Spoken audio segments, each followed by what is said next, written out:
the main event mafia, you know.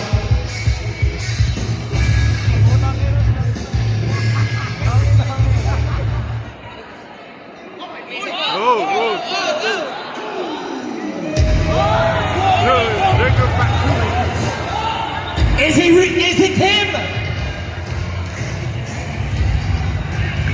Is that who I think it is? It's the Samoan werewolf, Dragon Fatu! Next competitor number 4, representing the bloodline, the Samoan werewolf, Jacob Fatu.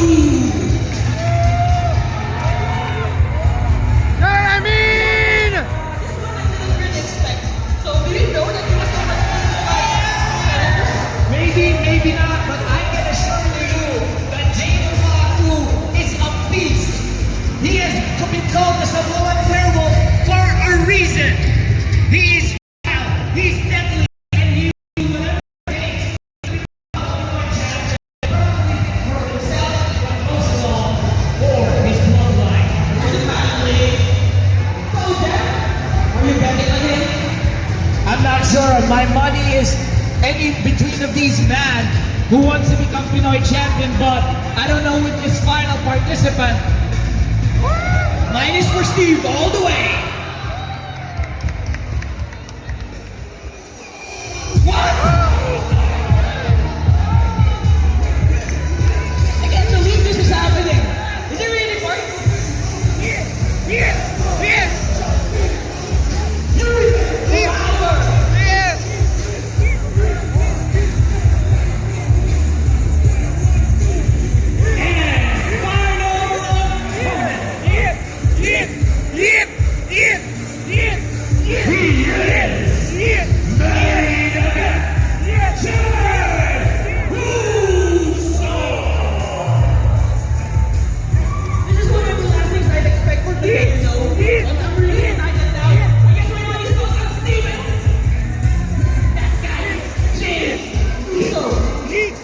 And he will do everything in his power to become Pinoy champion. Every one of these men have a shot to become the Pinoy champion. Who will it be? And we will find out right here, right now, in this stage.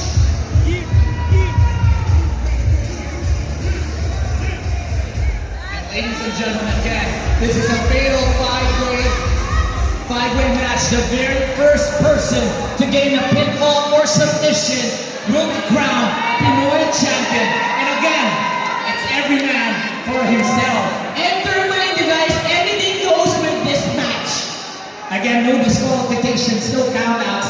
They can even fight here at Robinson's Macaliches. For the hell I care. But again, at the end of the day, who will be the Pinoy champion?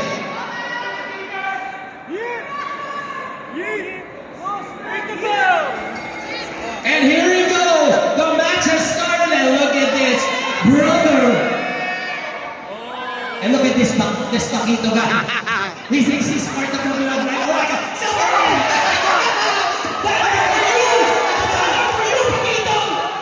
Oh, look at this! No! Oh my God! That's a win! Look at this! Oh no! Here it comes! Oh no! Oh my God! Paquito! What are you doing? Look at this. He's a human punching top.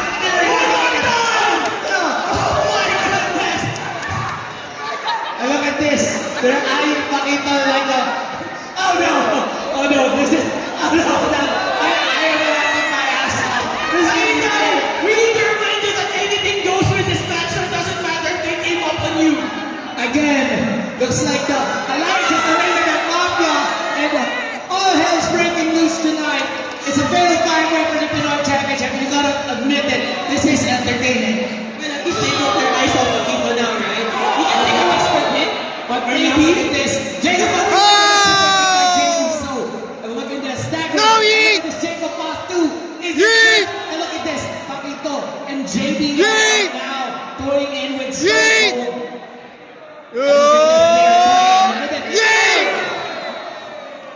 See, there goes the group mentality between those two people. And if Down goes Jey Uso. I love you, Solo! Jay's asking for more. Come on. And look at Get this. down. And if I were Pakito and JBL, Oh! they need to take out both of these Oh! men. Uso Oh, no! Oh, my God! Fatu is down. And look at this. Both of these men. Oh, no. Oh, no, are you kidding me? Oh! Oh! Holy crap! Holy crap! Not done by main event, Jey Uso. And once again, Yeah. Jacob is down. Oh my God, I've never seen anything like this. Ladies and gentlemen, all hell is breaking loose for the Pinoy title tonight. As you can see, while the fight is happening outside, these two people are just looking at them. Hey, why are you guys doing anything there? And look at this, these two clowns. Not fighting, look at this. Stone Cold is trying to take a breather, but both of these men are now. Oh no, this is Jacob Fatu. Come on guys, you have to fight. Oh, look at that! No, Oh, you look at must that! fight. Come on, you seem to be watching them. We're competitors too, you know. And look at this. Remember, this match happened anywhere, but the Divas have it on the stage. Oh no, they're trying to steam down. And look at this. Pakito. You know what? Oh, I am falling on the He face! took out JBL, his partner, his friend, his group member. Oh my God, the main event mafia is exploding. And look at this. Stone. Ah, that's a And look at this. A shove. And look at this. One, Oh, the time! two, Oh my God! three. Pakito No! won! No! Pakito won No! the championship! What? Here is your winner and the new MWP Pinoy champion, What? Pakito. What? Pakito. He almost tripped up. Oh my God. Tremendous honor. And ladies and gentlemen, the acts of Pakito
You can exit now, bro.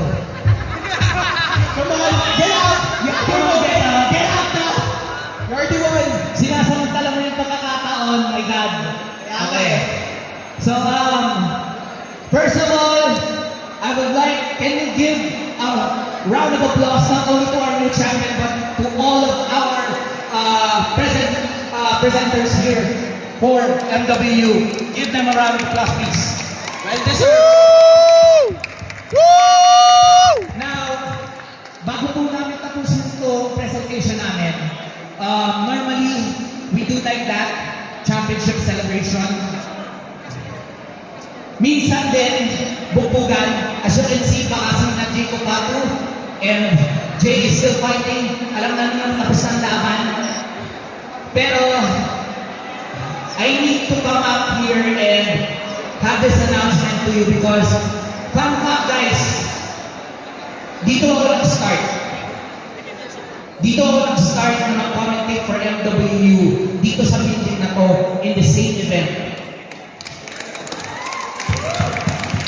And I think it's well fitting that I need to make this announcement. Sa mga hindi ko nakakilala sa akin, I've been doing this for a decade. And the tough part about it is, ang daming mga haters, bashers. Everything that goes with it. But one thing is for certain, hindi yun magdideteriorate ang aming passion. Not just for pro wrestling, but also to the entire Pinoy cosplay community. And therefore, it is my deepest regret to let you know that tonight will be my last day to be a part of MWU's live presentations. So, last day ko na marinig yung boses ko, last day nila marinig yung sigaw ko. Sa totoo lang, nahihirap. Actually, papunta ako dito, nahihirapan ako sabihin mga sasabihin ko. Hindi ko alam. Pero, for now,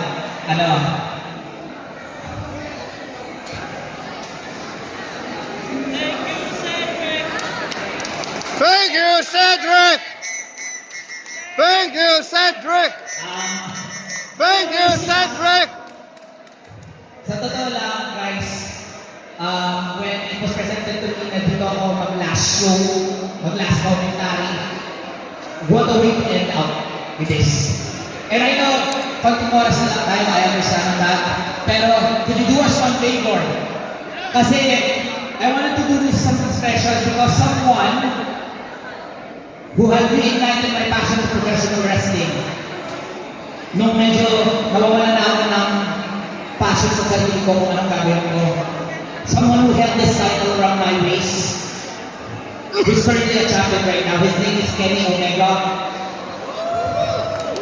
So, I'm gonna be selfish for a while kasi we have limited time. So, brothers, if you could play the Kenny Omega music, I want to do this chance for Please, Kenny please, Omega.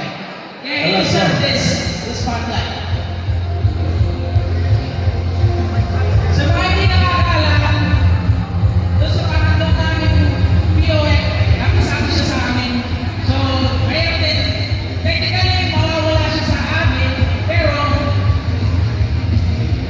sa puso namin, sa bawat skit na gagawin namin, nandito pa rin siya sa amin. Please welcome Cedric!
To the two people who believe me when I came to MW, Rob, Les, salamat. Alam niyo yun na I never thought I would be that creative. Sa totoo lang. Thank you so much. To the crew, to the guys, bros. It's a long journey, but I know you will take ass and take names. Not only this year, but beyond. I know you can do it. And probably, wala na ako dito remotely. Good news, General Manager ng Nato. But, hindi ka pa rin pa dito. Kasi yun pa din ako yan. But, there are 4 people who is currently watching above.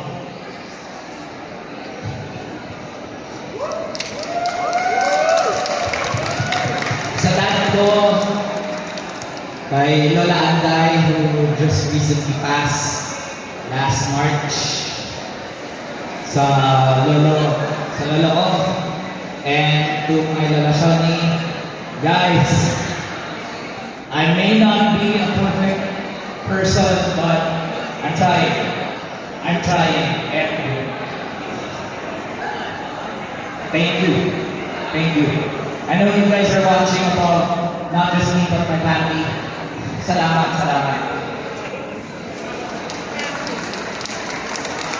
But for now, we have to keep the show going. Ang dami na natin nabala dito. So, with that being said, I must bid you adieu.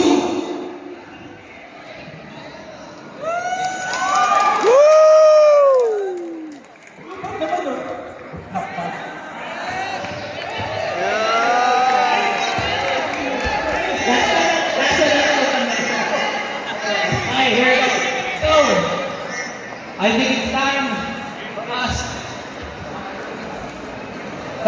to end this chapter for now. This is not goodbye, guys. It's gonna be see you next time. So with that being said, I must bid you adieu. Pinoy Otaku Festival 2025. Robinson's Yes. Goodbye. And good night. Bang!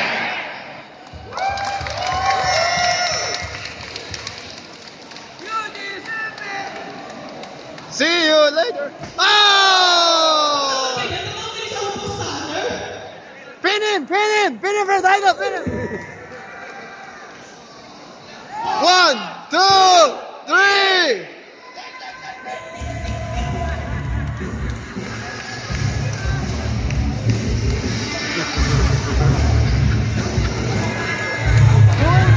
The right way.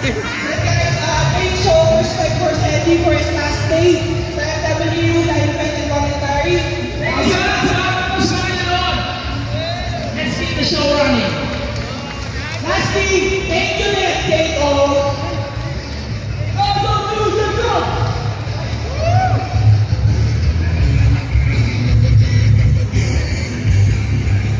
Oh, man. Good job. Good job. Good job. Good job. Well, yeah. Yeet man! Crazy motherfucker! Crazy!